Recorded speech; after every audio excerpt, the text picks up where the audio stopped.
Sandigan, matatag maaasahan. DZBB Super Radio 594, Kapusong Pilipino, lahat Super Radio. DZBB Super Radio. DZBB #1 sa Mega Manila. Oras po natin, 8:50 ng umaga. Ano life goals mo? Mapapamilya, trabaho, o pagre-retiro? Pag-usapan natin yan sa Bahay at Buhay. Kasama si Lala Roque.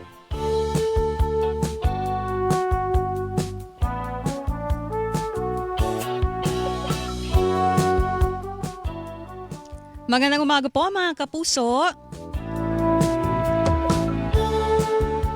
Kayo po'y nakikinig ng Bahay at Buhay, pero sa ngayon po, wala po muna si Ms. Lala Roque. Ako po ang inyong lingkod. Dito po si Pamela Adriano.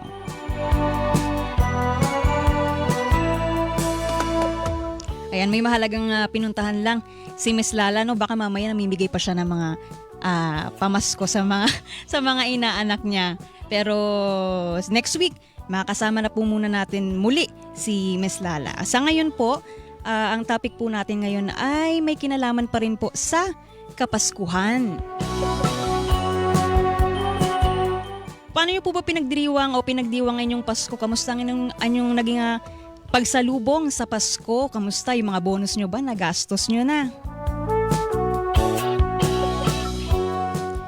Kaugnay niya, ang pag-uusapan po kasi natin ngayon ay may kaugnayan po sa pera. Ayan. Kamusta kaya? Ano bang pinagkagastosan nyo? Yung mga inaanak nyo ba, nabigyan nyo na ng regalo? Yung bonus nyo ba, naubos nyo na lahat? Kasi dito sa amin, hindi Ako hindi ko pa nagastos. Ayan. So, pag-uusapan natin ngayon, paano ba maging financially stable? Paano ba maging mas financially responsible? Ngayon pong pagsalubong naman sa panibagong taon, possibly doon sa itong nakalipas na taon o itong isang buong taon, no, maaaring yung iba sa atin nagamit yung ating pera, no, or nagamit sa mga iba't ibang pinagkagastusan, o kaya naman yung iba mas konbinyente, no, na umutang para sa mga pagkakagastusan. So ang pag-uusapan natin ngayon, paano ba natin mas mamamanage, no, yung ating pera, yung pera mula sa ipon natin, mula doon sa sahod o kaya sa ibang pinagkukunan po ng ating pangkabuhayan. Ayan, mamaya po may makakasama tayong professor, isa pong professor, isang financial educator at social investor, at mapapayuhan niya tayo, no, kung paano ba mas magiging financially stable, mas magiging financially responsible, paano maging makalayas, makaalis po dun sa mga utang. Ayan, usapang pera po tayo ngayon sa ating programa. Kung meron po kayong mga katanungan, maaari nyo po kaming i-text sa aming DZBB Text Connect 0917-594-5941. Ulitin ko po, 0917-594-5941. At maaari nyo rin po kaming panoorin or mag-comment po kayo sa aming live stream sa Super Radio DZBB po, sa Facebook po yan. Bahay at Buhay, may kita nyo po agad yan. Ayan, kapusta bang mga naging pagsalubong nyo sa Pasko, mga kapuso, no? Naubos nyo na ba yung spaghetti nyo? Nainit nyo na ba ng ilang beses? Kasi di ba yun yung sinasabi nila? Ang spaghetti daw or kahit anong pagkain pampahaba ng buhay, nakakailang init tayo niyan, no? Pag Pasko, minsan nga umabot pa hanggang bagong taon.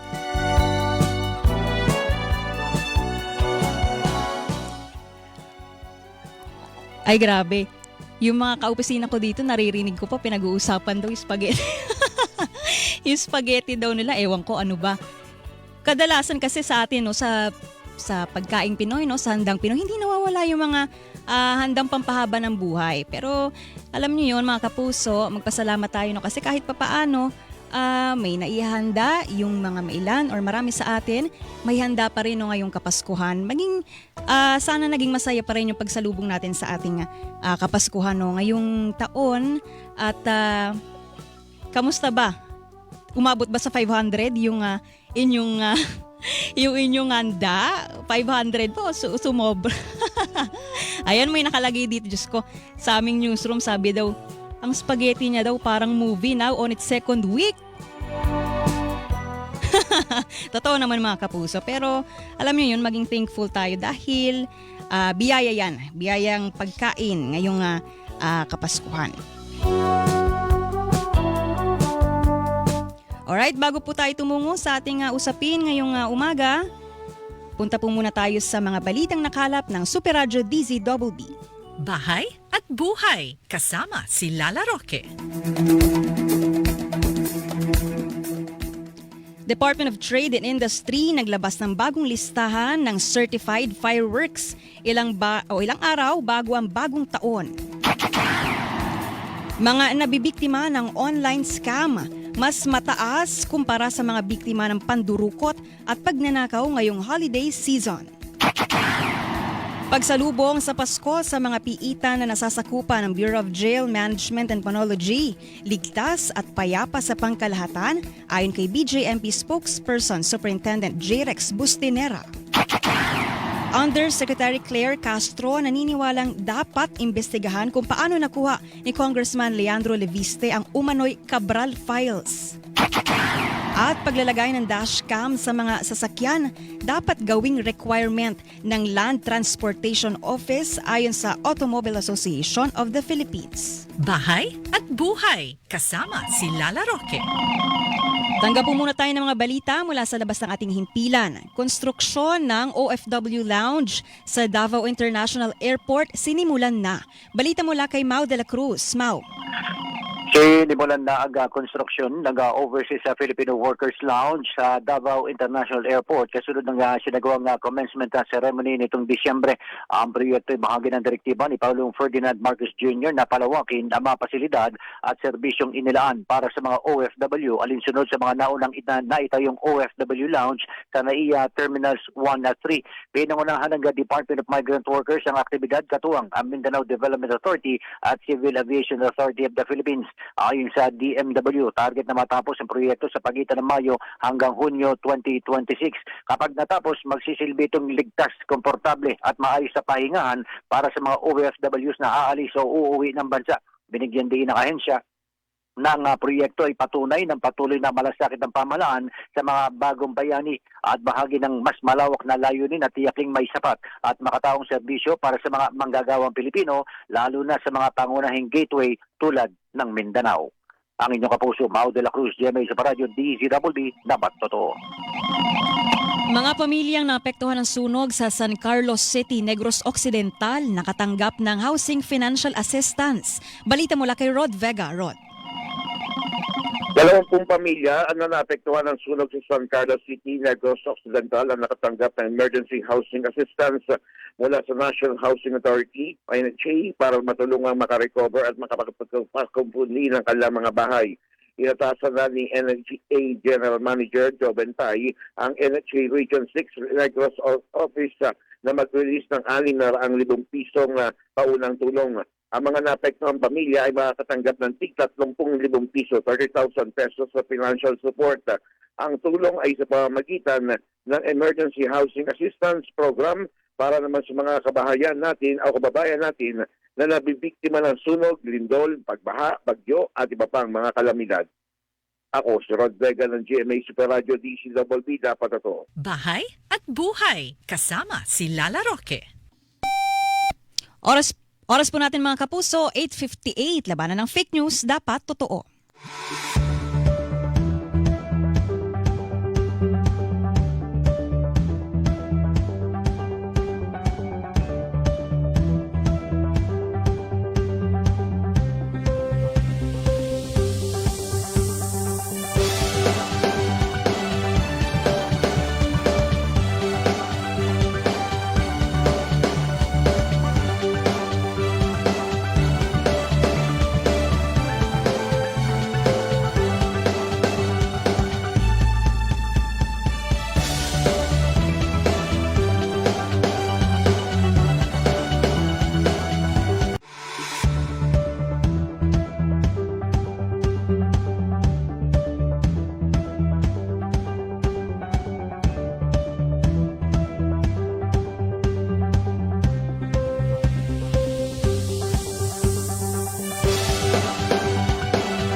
Mga kapuso, nagbabalik po kami. Nakikinig po kayo sa Bahay at Buhay at ngayon po ay makakasama niyo ako.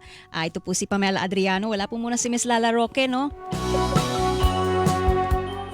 May mahalaga lang pong inasikaso si Miss Lala. Pero ngayong araw po sa programa po namin natin, kung kakikinig nyo lang po, kabubukas nyo lang po ng radyo, ang pag-uusapan po natin ngayon, usapang pera po tayo sa ating programa, no? Lalo na at katatapos lang ng Pasko, siguro yung karamihan sa atin, no? Maraming nagastos, pangregalo, panghanda, at 3 araw naman bago ang pagsalubong sa bagong taon. Panigurado, mas madadagdagan pa yung ating gagastusin. Kaya ngayon po sa ating programa, pag-usapan po natin paano nga ba kumbaga ika nga nila ma-handle, no? Mahawakan na maayos yung ating pera, no? Makapanayan po natin sa ating linya na po si Professor Vince Rapisura, Financial Educator at Social Investor po. Professor, magandang umaga po. Merry Christmas and a Happy New Year po. Merry Christmas and Happy New Year sa iyo, Pam, at maraming salamat sa muling pag-imbita ulit sa akin dito sa inyong show. Ayan, maraming salamat po, Professor, sa inyong oras. Ngayon po, no, talakayin po natin yung, tulungan natin yung ating mga kapuso. Paano nga ba maging financially, maging responsable pagdating sa paghawak po ng pera ngayong panibagong taon na naman po, yung ating bubunuin, ating sasalubungin. Una sa lahat, Professor, no, paano ba yung tinatawag nating financial planning, no? Ano ba yung mga dapat ikonsidera? Ano ba yung mga dapat nating isipin kapag pinagpaplanuhan po kung paano gagastusin po yung ating pera? Probably dun sa mga pangunahing pinagkakagastusan natin sa pang-araw-araw o yung ibang mga luho, no? Ng bawat isa sa atin. Right. So yung financial planning, nagsisimula yan talaga sa pagseset ng mga objectives mo, no? So meron tayong mga long-term plans at saka meron tayong mga short-term plans. Yung ano ba yung pang-matagalang plano natin at saka ano yung kinakailangan na natin ngayon. At tama ka na sinasabi nga natin ay tinitignan natin kadalasan yung pang-araw-araw na gagastusin natin. Pero dapat isinasaalang-alang din natin yung ating hinaharap, no? So, para magawa yan, ang lagi kong sinasabi, at sana ito ang maging tema natin ngayong pagpasok ng bagong taon ng 2026, ano? Opo. Bawasan ng utang, dagdagan ng ipon. Go by those 2 rules lang, Pam, ay malaking pagbabago ang mangyayari sa buhay natin.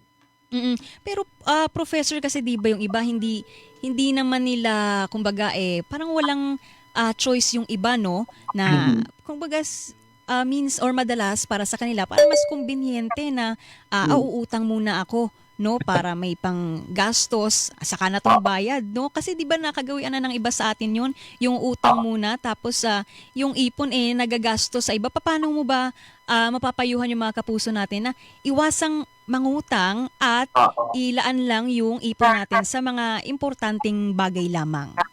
Nako, napaka-interesting ng iyong tanong sa akin, Pam, ano? Kasi katatapos lang ng aming research, ito ay actually sinuportahan ng World Bank at saka ng Australian Aid. Ito ay na-publish sa Ateneo de Manila University, ano? At itong research namin nagsasabi na hindi talaga epektibo ang pangungutang, lalong-lalo na sa konteksto natin dito sa Pilipinas na madalas ang disasters at krisis, ano? So, nung ginawa namin yung research, sinabi ng ang focus ng research namin ay mga kababaihan na nano-enterprises. Ito yung mga mas maliliit pa sa mga micro-enterprises, ano? At ang sabi nila, napipilitan lang sila actually umutang dahil kulang ang suporta kapag sila ay na-disaster at ang ginagawa na lang nila ay nagbabawas ng gastusin sa bahay at saka naghahanap ng ibang trabaho. So, hindi yun sa gusto nilang mangutang, pero napipilitan silang mangutang dahil sa kakulangan ng tinatawag nating social safety nets mula sa gobyerno. Alam mo, Pam, ang mga Pilipino actually ay masisipag, matiyaga, no, at madiskarte. kulang lang talaga tayo sa suporta sa mga di inaasahang bagay. Mhm. Ayun nga, Professor, no? Nagkakaproblema tayo. May ipon naman no, yung ating mga kapuso, may ipon naman, pero hindi siya sapat kapag nagkaroon na halimbawa ng emergency, may ospital, may sakuna, no? Kaya napipilitan na lang silang umutang. Kumbaga yung panggastos nila doon sa kung anumang emergency, ang kukunin nila, wala na silang mahugot dun sa ipon nila. Dahil, di ba, probably nagastos na sa ibang bagay, sa pangangailangan sa pang-araw-araw, kaya ang gagawin na lang nila uutang. Tama ba, Prof?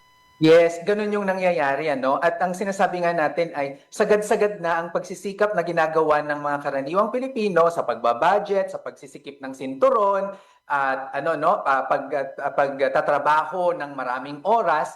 Ang kailangan talaga natin ay suporta mula sa gobyerno. At yan yung nirerekomenda namin sa aming research, ano? Na sana ang gobyerno ay paigtingin ang ating social safety nets na tinatawag. Naumpisahan na natin yan sa universal healthcare na nabanggit mo kanina, no? Bagamat napakalayo pa natin sa tinatawag na talagang total universal healthcare, no? Nandiyan na yung batas. Sana ganun din ang gawin sa disaster. Dapat magkaroon na tayo ng tinatawag na Universal Disaster Insurance para mabigyan ng agarang suporta ang mga mahihirap na hindi umaasa sa mga politiko, sa mga ayuda. Dahil sa totoo lang, yung mga umuutang na yan, gaya ng sabi ko nga, no, napipilitan sila dahil bagyo, lindol, baha. Usually yun yung mga dahilan bakit bumabagsak ang kanilang negosyo. Kasama na rin dyan yung, yung pagkakasakit. Kaya sila napipilitang umutang. Aba, kapag utang ang gagamitin para dyan, Pam, sa short term, matutulungan silang bumangon. Pero in the long run, doon mararamdaman ang bigat ng utang dahil sa interest na maipapatong at hindi kasi ito yung akma na financial product eh. Dapat talaga support from the government, social safety net ang ibibigay sa kanila para makabangon ng tuluyan. Yun nga, Prof, yung utang, kumbaga hindi siya, nakakatulong siya sa ngayon, no? Pero sabi nyo nga, sa pangmatagalang panahon, no, or ika nga nila in the long term, parang dagdag pasakit siya, no? Kumbaga, yung ipon mo, wala na, tapos nadadagdagan pa ng panibagong babayarin dahil nga dun sa interes sa utang mo. So, yun mahalaga talaga yung suporta ng gobyerno no? Lalo na yung mga ganitong insidente, kaya nga sabi natin, emergency, sakuna, hindi naman ito yung mga, kumbaga, inaasahan natin, di ba? So, mahalaga na yung gobyerno natin, hindi lang, tama kayo, Prof, no, na umpisahan na dun sa healthcare. Sana mas paigtingin dun sa iba pang social services, no, sa mga politiko natin, para hindi naman parang mukhang nagmamakaawa naman yung mga kapuso natin, kagaya dun sa, kunwari, hihingi ng tulong sa politiko, kung kanino man, no, para hindi naman sila mukhang, kasi deserve naman nila no, ng tulong, kumbaga yan ang makukuha natin sa gobyerno, kaya nga tayo nagbabayad ng buwis, no, Prof. Sa iba naman, Prof, mapunta ako sa ibang tanong, pero may kaugnayan din po, no? Yung tinatawag nating financial planning, no? O yung pagpaplano po dun sa maayos na paghawak ng pera natin, iba yun, Prof, dun sa mga single at saka dun sa may mga sa pamilyado. Yes, oo. Kapag single tayo ay mas meron tayong kalayaan, 'di ba? Kasi ang inaalala lang natin ay yung sarili natin, ano? Pero kapag tayo ay may pamilya, syempre lumalaki yung ating obligasyon at saka responsibilidad. Kaya dapat para sa akin lalong-lalo na kapag tayo ay may mga anak na, maganda na tayo ay may double income na tinatawag. Mayroon tayong multiple sources of income. Ang ikaw o kaya ang iyong kapareha ay nagtatrabaho rin para maitaguyod talaga ang pangangailangan at ang hinaharap ng pamilya. Prof, ano bang maipapayo mo no doon sa una muna sa mga may pamilya, no? Kasi kadalasan kahit dalawang halimbawa mag-asawa, no, or mag-partner, madalas kunwari halimbawa bago sila magpakasal or the moment na nagpakasal sila, posibleng wala pa silang anak, no? Pero ano kaya yung mga pagbabago or adjustment na dapat nilang gawin once na mag-expect na sila ng kanilang anak, Prof? So, alam mo, 'di ba sa simbahan usually meron tayong marriage counseling bago magpakasal. Mm. Dapat tayo din ay may financial counseling bago magpakasal, ano?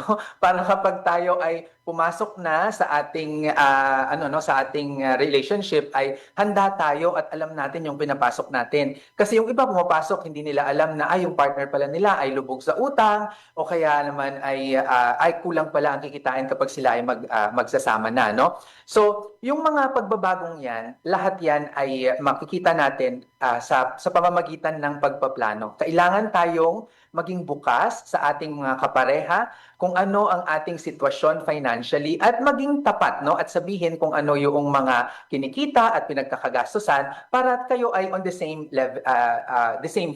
level field, ano. Tapos yung gagawin natin dapat ay nagko-contribute tayong pareho diyan, ano. At dito tayo pupunta, no, sa gender dynamics nga na tinatawag kasi usually noong mga siguro mga a decade ago or 2 decades ago hanggang ngayon ay nangyayari pa rin. Ang inaasahan talaga na kumikita ay yung lalaki tapos ang nagtatrabaho ay ang Sa nag-aalaga bahay, nag-aasikaso sa bahay yung babae. babae, oo. Pero dapat mas maging bukas tayo sa mga gender roles and gender dynamics na kung ano talaga yung kaya ng lalaki. Actually, mas kaya pa ng babae, di ba? Tama. Mm. May mga ganun na tayong nakikita na yung lalaki yung nagiging house husband. Kasi kapag si mommy yung magtatrabaho, ay mas malaki ang kikitain, ano? So mas maging bukas tayo sa mga arrangements na ganyan at huwag nating iisipin na kabawasan sa inyong pagkalalaki kapag si Mrs. ang kumikita. Dapat burahin na natin ang stereotype na ganyan. Yes, so walang kinalaman yan mga kapuso sa kasarian, no? Dapat maging, ang sinasabi po ni Prof, tama ba Prof? Maging bukas, maging transparent kayo. Kahit bago pa kayo ikasal, dapat transparent na kayo sa isa't isa, lalo na doon sa usapin ng paghawak ng pera. Kasi napakahalagang, kung hindi yan ang pinakamahalaga, isa sa pinakamahalagang aspeto ng inyong pagsasama, no? Lalo na pag kayo'y nagkaroon ng anak, tama ba Prof? Yes, oo. At i-recognize natin na yung ating care work, no, na tinatawag yan, yung ating care economy, yung pag-aalaga sa mga bata o sa pamilya, ay isang tunay na trabaho yan, ha. Kasi kino-consider ng iba yan na unemployment dahil nga hindi kumikita, no. Kasi napakalaking trabaho talaga nung pag-aalaga ng mga bata, maski ng mga matatanda, no, nung designated na carer doon sa bahay. So kung kayo ay nandyan sa sitwasyon na yaan, dapat ay nirerespeto natin ang trabaho doon, ang domestic work, no, yung pagtatrabaho doon sa bahay, at hindi natin siya ituturing na parang second class, no, sa pamilya. Kasi usually ang nakikita kong power dynamics diyan, no, kung sino yung kumikita, siya parate yung nasusunod. O hindi ganoon hindi dapat ganoon ang tingin natin, ano? In fact, ito nga yung advice ko diyan kung isa lang yung nag-earn sa inyo at kayo ay yung isang ay designated na mag-aalaga sa bahay, hahatiin yung sweldo noong kumikita at i-designate yung kalahati na yon dun sa kabila. And then you decide together kung paano i-allocate yung pera. Doon nyo talaga makikita ang equal power dynamics. So dapat ang sinasabi ni Prof, no, dapat parehas kayong mag-decide sa mga bagay na lalo na sa pagdating sa inyong anak, no, sa gastusin. Hindi ibig sabihin na yung lalaki yung nagtatrabaho or mas malaki yung kinikita niya, dapat siya lang ang may say, no? Dapat pati yung babae. Kumbaga ang gist lang no nitong sinastama ba Prof, dapat transparent, dapat open sa isa't isa. Hindi dapat nagsasariling magdesisyon yung isa lang, kaya nga kayo mag-partner 'di ba? Kaya nga mag-asawa, no, Prof? Correct, oo. At saka may mga yung dating kagawian din natin, Pama, no, na yung lalaki, ine-entrega niya lahat ng kanyang sweldo kuno. Ibinibigay. Oo, di ba? Dati Mali maganda. yun, Prof. Mali. Yes, mali yun. Kasi ang nangyayari ay yung burden ng pagdidesisyon ng pagkakasyahin yung budget na nakakaunti ay napupunta lang doon sa babae. Ay, no? naku. Parang sasaya yung mga nakikinig sa atin ngayon Oo. na lalaki, Yes, dapat talaga dalawa kayo na nagde-decide diyan Mahirap ang trabaho sa bahay, mahirap din of course yung kumakayod I-recognize natin ng dalawang responsibilidad at obligasyon na yon at magsama at magtulong pa rin para magkaroon ng maayos na desisyon at paningin sa buhay. Oo, lalo ngayon prof no, hindi ko alam kung napapansin nyo sa social media, parang na-bring up or yung usapin ngayon na dapat sa date dapat lalaki, no? 'Di ba may mga ganong usapin, prof, Oo. na parang ay nako, hindi kita bibigyan ng chance or pagkakataon pag ako pinagastos mong babae. No, prof? Mhm. Yes, yes, oo. Dapat actually pinag-uusapan bago pa mangyari yung date eh. And lang, Pam, napupunta sa mas seryosong kalagayan ang relationship, no? Kung kayo ay mag-boyfriend, girlfriend o magde-date pa lang, kapag napag-uusapan na ang pera. Para sa akin, no, hindi lumalalim ang inyong relationship kung hindi nyo kayang pag-usapan ang Ang pera. pera. Oo. Oo. Tama, prof, no? Tsaka, ano na yan eh, parang isa sa pinaka-importanting, kumbaga salik, no? Para matingnan nyo rin kung talagang compatible ba kayong dalawa, no? Pagdating sa usapin sa pera. Kasi baka mamaya nga naman, yung mga maliliit na akala mo, ika nga nila ay red flag, kapag kayo ay mag-boyfriend o girlfriend pa lang, no? Yung mga red flag pag ganyan sa mga gastos, lalaki yan kapag kayo ay nagkapamilya na, no? Kapag kayo ay kinasal na. Oo. Kaya palitan natin yung mga red flags ng green flags. Kasi, Yan. Pam, pwede naman na yung mga nakita nating mga red flags, kapag ito ay napag-usapan, magiging red flag, o magiging green flag, o magiging Yes. mabuting, naman siya, no? Magiging mabuting pagbabago, kumbaga, no? And titignan natin dyan, basta lagi tayong mag-uusap at gaya ng sabi natin kanina pa, no? Maging transparent at maging tapat tayo sa isa't isa. Yes. Dako naman ako dun na prof, dun sa mga single naman, no? Kasi kadalasan, halimbawa, yung mga single, kadalasan naman nilang pinagkakagastusan, kundi maliban dun sa pang-araw-araw, yung mga luho nila, madalas silang bumiyahe, no? Mag-travel, at may ilan na para lang kumbaga, mapagbigyan yung kanilang sarili na sinasabi nilang, ay, deserve ko to. Deserve ko mag-travel, magbiyahe sa abroad, ganon. Ang gagawin nga nila, kagaya ng pinag-usapan natin kanina, mangungutang sila. So parang, gastos now, parang bayad later na lang ng utang. Paano ba nila may iwasan yung ganun, prof? Paano ba nila mapipigilan yung sarili nila? Or paano ba sila magiging mas responsable pa dun sa kanilang paggastos, no, dun sa kanilang pera? It's either ipon or pinagkakagastos or pera galing sa iba pang probably business nila. Oo. Oo. So yung advice lang natin diyan, sa totoo lang, yung sense natin na kailangan nating bumili ng bagong damit, bumili ng bagong gadget o mag-travel, sabi mo nga, naiimpluwensyahan talaga tayo ng social media diyan eh. Kasi natin, bakit si kumpare magkapareho lang kami ng sinusweldo pero nakapag-abroad siya or kaya niyang bumili ng ganito, no? At malaki talaga ang impluwensya ng social media diyan. Kaya ang unang-una nating gagawin, kailangan talaga nating kilalanin at maging komportable sa sarili natin, ano? Maging masaya tayo sa kung ano yung meron tayo at iwasan natin na tignan ano yung wala tayo at ikumpara yung buhay natin sa iba. Ang sabi nga ng aking partner, no, ang lagi niyang sinasabi sa akin ay, comparison is the thief of joy. Ay, tama. Totoo.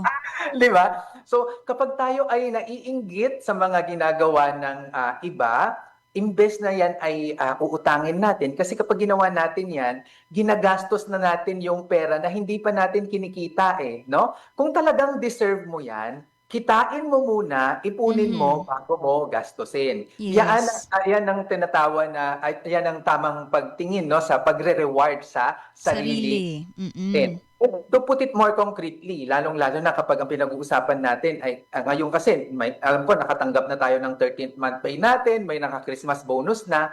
Sa mga income na hindi natin inaasahan, kalahati dyan, i-enjoy natin. Yan yung sign na, okay, rewarding ourselves also, no? And then, yung kalahati ay paghahanda naman sa hinaharap. Ayan ay pag-iipon at pag-i-invest. So half-half, 50-50.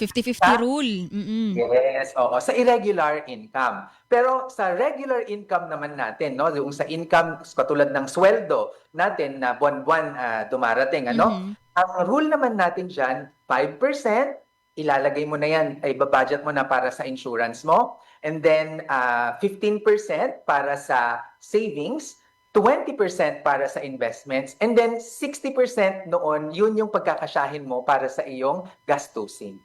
Ulitin nga natin yun, Prof, para sa mga kapuso natin. Kapag dun sa mga kita natin sa labas ng sahod, no, dapat 50-50. So Yes. 50 pwede sa pangluho natin, no? Yes. Tapos yung 50, tama ba, Prof, isi-save or para sa Yes. hinaharap na pangangailangan? Correct ka dyan, Pam. Yes. Kapag Oo. naman dun sa sahod, 5% Sa sa insurance. insurance. Oo. Tapos, 15% sa savings. okay, 15% sa savings. Yun, oo. 20% sa investments. Okay, and then 60 Yan yung Tama ba? pang-gastos. sa pang-araw-araw. Alright. Yes.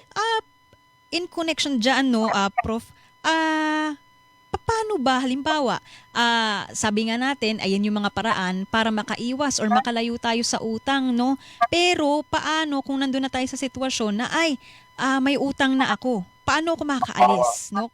Kasi hindi rin natin maiwasan, Prof, yung iba sa atin or karamihan, naglo-loan no? Hindi naman dahil sa luho, kundi para rin sa pangangailangan. Paano ba tayo makakaalis kapag nandun na mismo sa sitwasyon na yun? Right. O i-reiterate ko lang yung sa study nga namin na kadalasan kasing rason is external to us. Kaya dapat gobyerno may suporta para sa mga emergencies na hinaharap natin. Dahil yan, public policy. Ano yung magagawa natin? Yan yung tanong natin. Ang rule ko dyan ay wag nang dagdagan ang utang. Okay? Yun. Kasi marami ako nakikita talaga na ang ginagawa nila, ang pambayad sa utang galing din sa utang. No? Kailangan natin i-break yung cycle na yan. So, kausapin mo yung mga pinagkakautangan mo at sabihin mo sa kanila na ang pangarap mo sa buhay ay makawala sa pagkakabaon sa utang. At humingi ka ng tulong sa kanila na matapos yun. Baka kasi masyadong malaki ang interest na binigay ng pinangutangan mo, kaya kailangan mo siyang kausapin para mas maging manageable. Mag-negotiate tayo with them.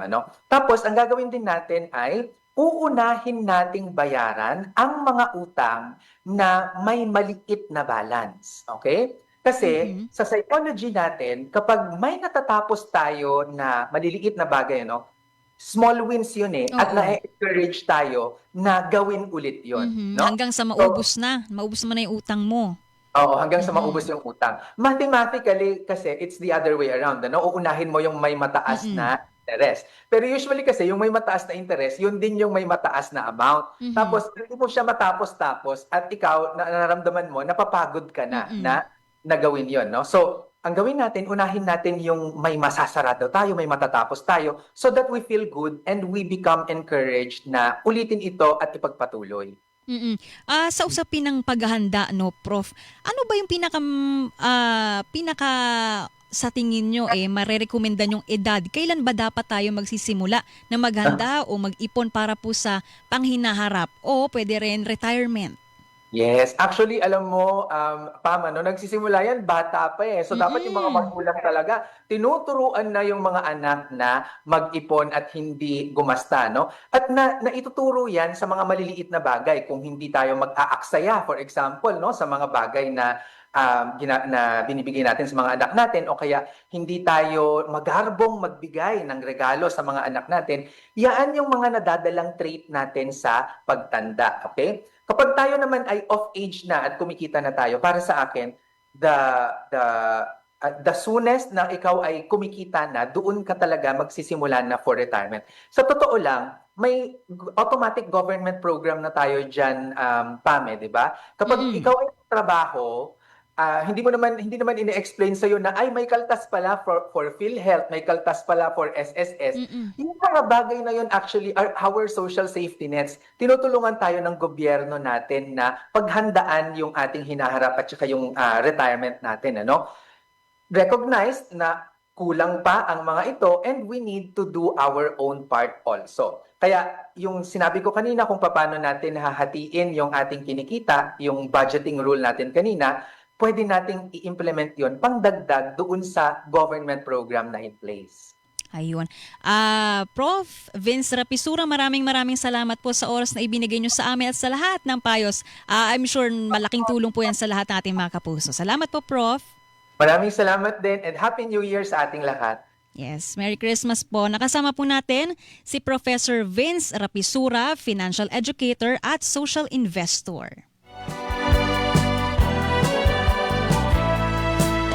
Diyan na po nagtatapos ang ating usapin ngayong umaga, mga kapuso. Salamat po sa pagsama sa ating programa. Sa susunod na linggo, makasama na po natin muli si Ms. Lala Roque dito lamang po sa programang Bahay at Buhay. Bahay at Buhay, kasama si Lala Roque.